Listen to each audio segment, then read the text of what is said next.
আমি engineer Rezaul Haque, HaqBD consultant and construction থেকে। আজকে আমরা এখানে আলোচনা করব ইমারত নির্মাণের পূর্বে মাটি পরীক্ষার বিষয়গুলো নিয়ে। আর এটা গুরুত্ব, এটা প্রয়োজনীয়তা বিষয়গুলো নিয়ে আমরা এই বিষয়গুলো নিয়ে আলোচনা করব। আর আজকে আমাদের আলোচনার সাথে আছে ইঞ্জিনিয়ার ওয়াসিম আহমেদ ভাই। আসসালামু আলাইকুম, ভালো আছেন? আসসালামু আলাইকুম, আলহামদুলিল্লাহ, ভালো আছেন? তো আপনার কাছে আমার জানার খুবই ইচ্ছা, শুধু আমার না, আমাদের সবাই জানার ইচ্ছা, আসলে ইমারত নির্মাণের পূর্বে মাটি পরীক্ষা কি গুরুত্ব আছে কিনা, বাট সয়েল টেস্ট করা কি প্রয়োজন আছে কিনা, বাট এটা কতটা গুরুত্বপূর্ণ এই সম্পর্কে যদি বলেন আমাদেরকে। নিঃসন্দেহে মাটি পরীক্ষা না করে কিংবা সয়েল টেস্ট না করে কোনো বিল্ডিং বানানোই ঠিক না। এমনকি যদি আমরা একতলা বিল্ডিংও করি, যদি মাটির টেস্ট না করে করা হয়, তাহলে আসলে আমরা বিল্ডিংয়ের লোড কত, সেই লোড অনুযায়ী মাটির বিয়ারিং ক্যাপাসিটি কত, সেটা না জানার কারণে অনেক সময় হয় কি যে আমরা হয়তোবা এর ফুটিং কিংবা ফাউন্ডেশন কম দিয়ে থাকি অথবা বেশি দিয়ে থাকি।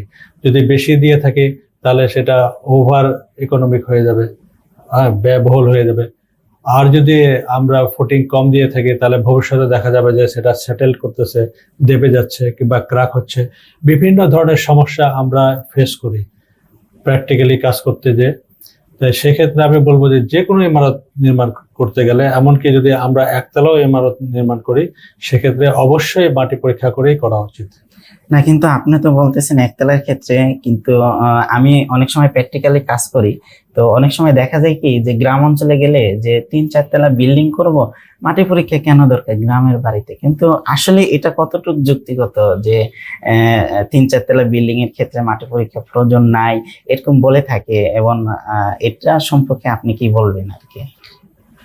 না, এটা যদি কেউ বলে থাকে তাহলে বুঝতে হবে যে কোনো প্রফেশনাল লোক বলছে কিনা। একজন ইঞ্জিনিয়ার কখনোই কথা বলতে পারে না। যদি ইঞ্জিনিয়ারকে বাদ দিয়ে আপনি বিল্ডিং করেন, তাহলে সেক্ষেত্রে এই কথাটা সাধারণত আমাদের মার্কেটে খুবই প্রচলিত, আমাদের বাজারে এই কথাটা প্রচলিত যে 3-4 তলা বিল্ডিং এর জন্য সয়েল টেস্টের দরকার নেই।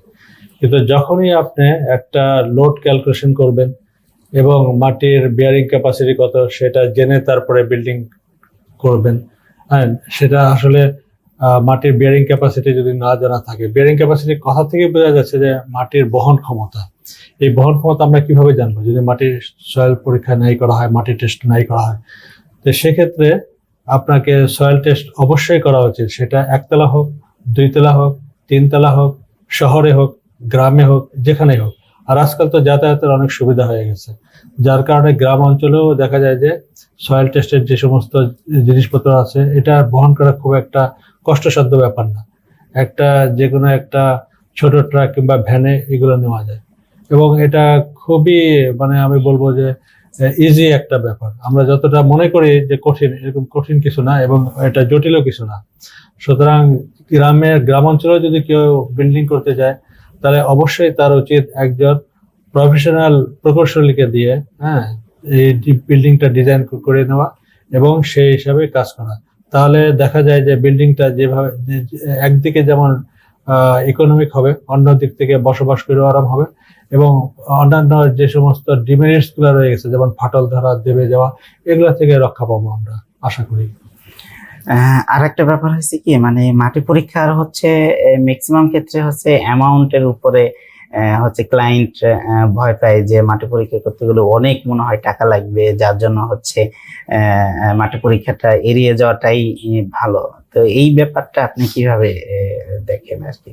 আবার আরেকটা ব্যাপার কি, মাটি পরীক্ষার সময় অনেক সময় দেখা গেছে কি ল্যাব টেস্টের একটা ব্যাপার থাকে, যে ল্যাব টেস্টটা আসলে এটা কিভাবে কতটুকু গুরুত্বপূর্ণ আর কি?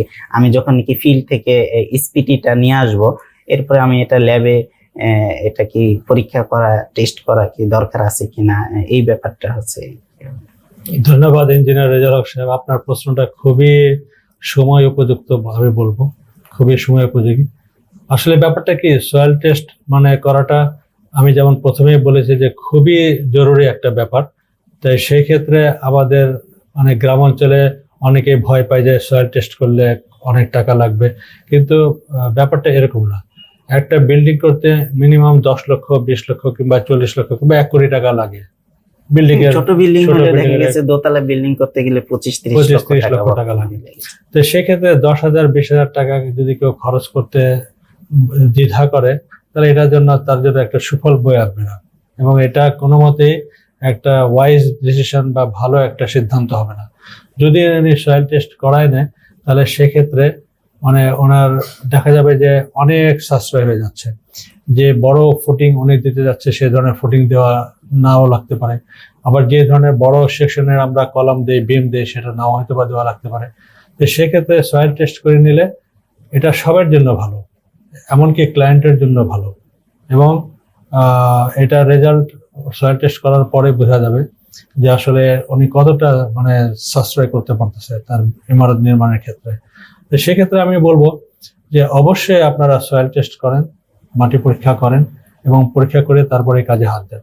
আপনার দ্বিতীয় প্রশ্ন যেটা ছিল যে এসপিটি আমরা সয়েল থেকে যদি নিয়ে আসি আপনার ফিল্ড থেকে, অথবা আমরা যদি ল্যাব টেস্ট করি, দেখেন এই জায়গায় দুইটা ব্যাপার আছে। একটা হলো যে এসপিটি ভ্যালু জেনেও কিন্তু বিল্ডিং এর অনেকটা ডিজাইন করা যেতে পারে, কিন্তু বড় ইমারত নির্মাণের ক্ষেত্রে, যেমন হাই রাইজ বিল্ডিং এর যে ক্ষেত্রে আমরা করি, তখন মাটি এমন একটা ব্যাপার যে আমরা যখন পড়াশোনা করেছি তখন আমাদের প্রফেসররা বলেছেন যে মানুষকে যেভাবে চেনা যায় না, মাটিকেও সেভাবে চেনা যায় না।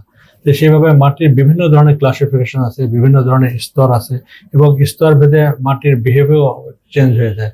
তো যার কারণে মানে বড় ইমারত নির্মাণ করার ক্ষেত্রে অবশ্যই আমাকে ল্যাবরেটরি থেকে টেস্ট করায় তার সমস্ত যে গুণাগুণ আছে সেটা আমাদের জেনে তারপরে বিল্ডিং এর ডিজাইনে হাত দেওয়া উচিত বলে আমি মনে করি। আলহামদুলিল্লাহ, আজকে আমরা খুব গুরুত্বপূর্ণ একটা বিষয় জানলাম যে আসলে মাটি পরীক্ষা সম্পর্কে কতটা গুরুত্বপূর্ণ এ সম্পর্কে। এছাড়াও মাটি পরীক্ষায় যদি অল্প কিছু টাকা খরচও যায়, তার কিন্তু অনেক টাকা মানে সেভ হচ্ছে ইমারত নির্মাণের ক্ষেত্রে। তো সেক্ষেত্রে হচ্ছে মাটি পরীক্ষা সম্পর্কে আমরা আরো বিস্তারিত জানবো, আমরা ফিল্ড টেস্ট দেখবো, এবং মাটি পরীক্ষার যে মেশিনারি গুলো আছে এবং যে স্টেপ গুলো আছে এইগুলো নিয়ে আমরা নেক্সট ভিডিওতে বিস্তারিত আলোচনা করব ইনশাল্লাহ। ভাই আপনাকে অনেক অনেক ধন্যবাদ। ইনশাল্লাহ আমাদের জন্য আপনাকেও ধন্যবাদ, এবং যারা শুনছেন দর্শক শ্রোতা সবাইকে ধন্যবাদ। ঠিক আছে ভাই, জাযাকাল্লাহ, আল্লাহ হাফেজ।